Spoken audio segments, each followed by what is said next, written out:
요셉이 형들에게 팔려 미디안 상인 손에 넘겨져서 애굽 땅으로 가게 되었습니다.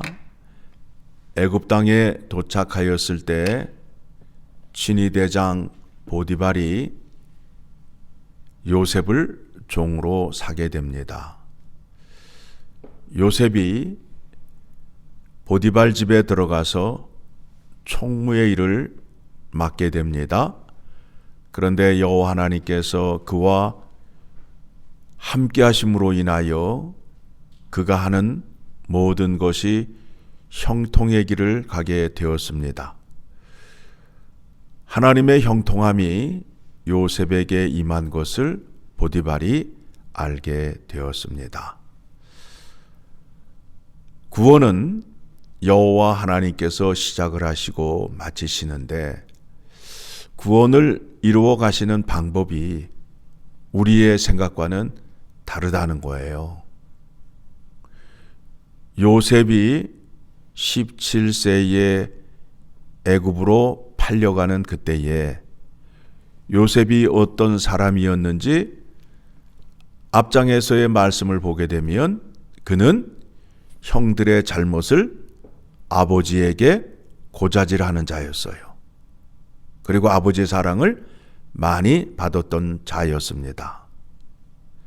이 사람을 여호와 하나님께서 택하여서 이 사람을 총리가 되게 하는데 어떤 훈련을 시키시는지 오늘 말씀을 통해서 확인하셔야 됩니다. 요셉을 보디발의 집에 들어가게 해서 일을 시키는데 요셉이 깨달은 것이 무엇이냐 하면 자기 위에 주인이 있다라는 겁니다. 자기보다 높은 사람이 있다라는 겁니다. 주인과 종의 관계를 명확하게 알아서 자기가 무슨 일을 하여야 하는지를 깨닫게 하시는 겁니다. 그 일을 깨달음으로 인하여 주인의 말에 순종하는 자리로 나아가서 자기에게 어떤 유혹과 시험이 다가올 때에 나의 주인을 두려워하고 주인의 명령을 따르는 것을 보디발의 집에서 배우게 하시는 겁니다. 그리고 어떠한 누명을 쓴다 할지라도 그 누명에 대해서 변명하지 않아요. 하나님이 함께 하심으로 인하여 이 길도 하나님께서 인도하여 주시고 형통의 길을 가게 하신다라는 믿음이 있음으로 인하여 그 일에 대하여 변명을 하거나 항의를 하지 않아요. 보디발의 아내가 유혹을 하잖아요. 옷을 벗고 도망을 칩니다. 그 옷을 갖고 있는 여인이 이제 불리하게 되었어요. 그러니까 거짓말을 하지요. 내용이 뭐예요? 당신이 데려온 히브리 종이 나를 조롱하였나이다. 우리가 이 말씀을 에덴 동산에서도 확인할 수 있잖아요. 아담이 선악과를 따먹고 하나님을 만났을 때 왜 네가 선악과를 따먹었느냐라는 하나님의 말씀에 아담이 뭐라고 대답을 해요? 당신이 내게 준 여자가 먹게 하였습니다. 죄인은 결단코 죄에 대하여 회개하거나 용서를 구하지 않고 변명을 해요. 변명을 하시면 안 돼요. 정직한 자가 아니에요. 그래서 요셉이 어떻게 되죠? 시위대장 집에 있는 감옥에 들어가게 되지요. 그런데 그곳이 어떤 곳이냐 하면 20절입니다. 같이 봅니다. 이에 요셉의 주인이 그를 잡아 옥에 가두니 그 옥은 왕의 죄수를 가두는 곳이었더라. 요셉이 옥에 갇혔으나 그곳에서도 여호와 하나님께서 요셉과 함께함으로 인하여 간수장의 모든 일을 누구에게 맡겨요? 요셉에게 맡기게 되잖아요. 이게 하나님이 일하시는 방법입니다. 자, 왜 하나님께서 요셉을 감옥으로 보냈을까? 우리 입장에서 생각을 하게 되면 하나님이 살아계시고 하나님이 정의로우신 하나님이라면 어찌 죄가 없는 요셉이 감옥을 갈 수 있습니까? 라고 항변을 하잖아요. 그렇죠? 그런데 하나님이 하시는 이 방법을 통해서 누가 변화가 되느냐 하면 요셉이 변화가 된다라는 거예요. 요셉이 어떻게 훈련을 받았는지 시편 105편을 가게 되면 105편 17절을 가게 되면 시편 105편 17절 말씀 봅니다.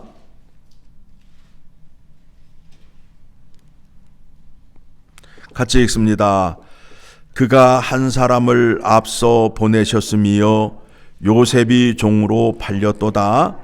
그의 발은 착고를 차고 그의 몸은 쇠사슬에 매였으니 곧 여호와의 말씀이 응할 때까지라.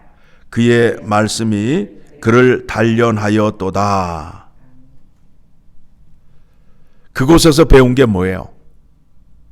하나님 말씀에 순종하는 것을 배웠습니다.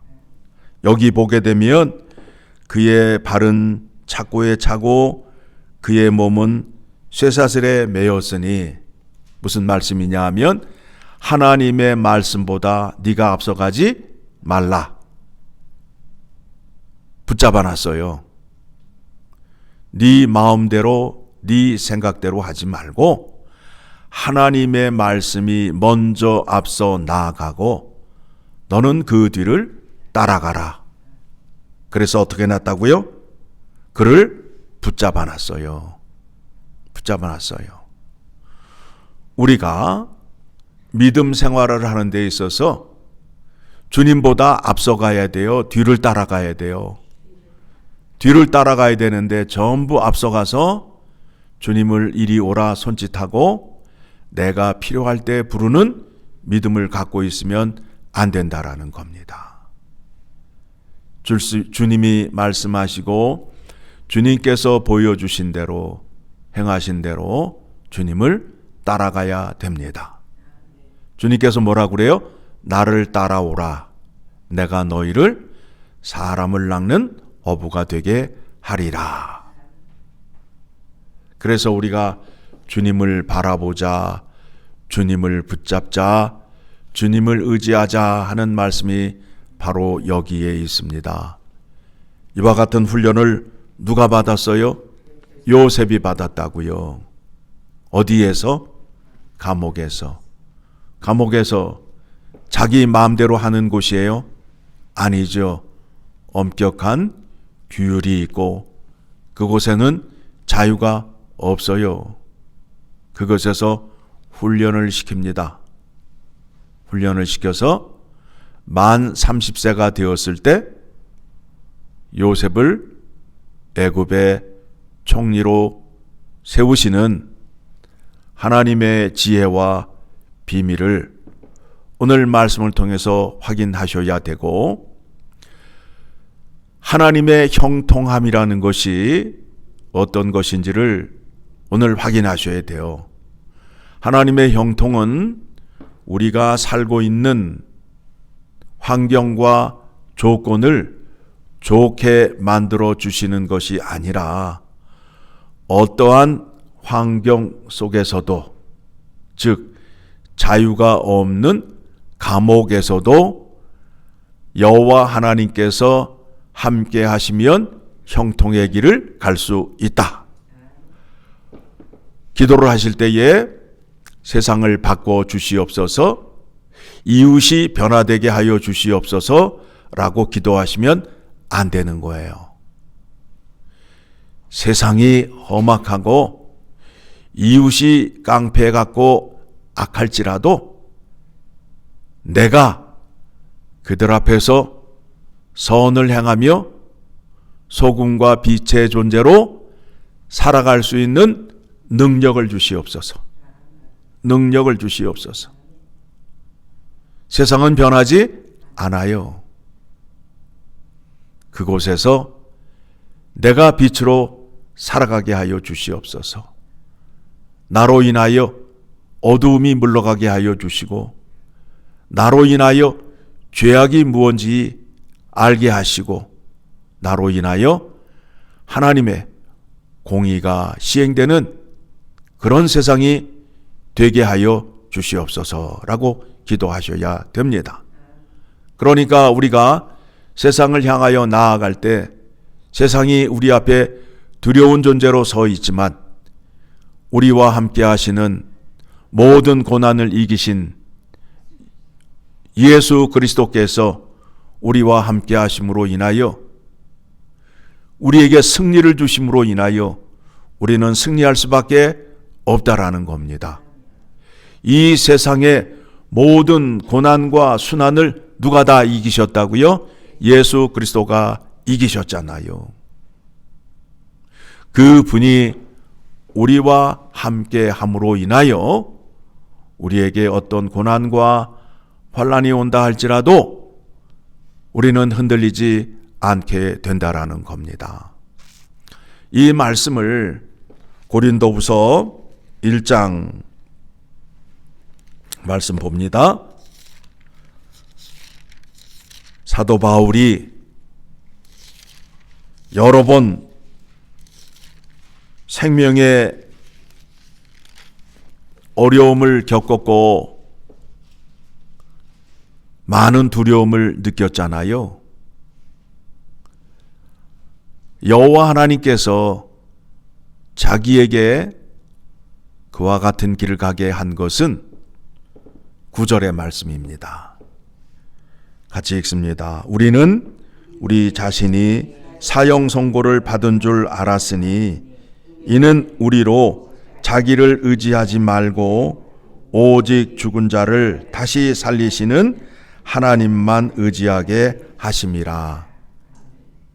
죽음의 자리까지 갔어요. 그곳에 갔더니 내가 갖고 있는 것으로 내가 죽음을 피할 수 없더라는 거예요. 내 죽음을 피할 수 있게 하시는 분은 오직 하나님 한 분뿐이라는 것을 알게 하기 위하여 바울이 사형 선고 자리까지 가게 하셨다라는 거예요. 그 사형 선고 자리까지 갔다 온 바울의 믿음이 어떻게 되었어요? 큰 믿음을 가진 자가 되었잖아요. 하나님만 의지하는 자가 되었잖아요. 그렇죠? 여러분의 삶이 힘들고 어려운 고난과 또 내 생각, 내 판단으로 도저히 해결되지 않을 것 같은 그와 같은 상태 속에서 누구를 의지하라는 거예요? 하나님만 의지하라는 거예요. 그 믿음을 보여주시는 거예요. 요셉에게도 그리하셨고 바울에게도 그리하셨고 우리에게 시험을 주시는 이유도 그와 같습니다. 오직 의지할 분은 하나님 한 분이라는 것을 깨닫게 하여 주시는 거예요. 그분 붙잡고 기도하였더니 하나님께서 형통의 길을 주셨어요. 그것을 확인하게 되면 내 믿음이 흔들릴까요? 흔들리지 않을까요? 흔들리지 않아요. 그래서 시험이 우리에게 유익한 것이라 말씀하고 있어요. 모든 고난과 모든 시험을 다 이기신 주님을 붙잡으시고 기도하셔서 고난과 환난 가운데 승리하시는 여러분 되시기를 간절히 소망합니다.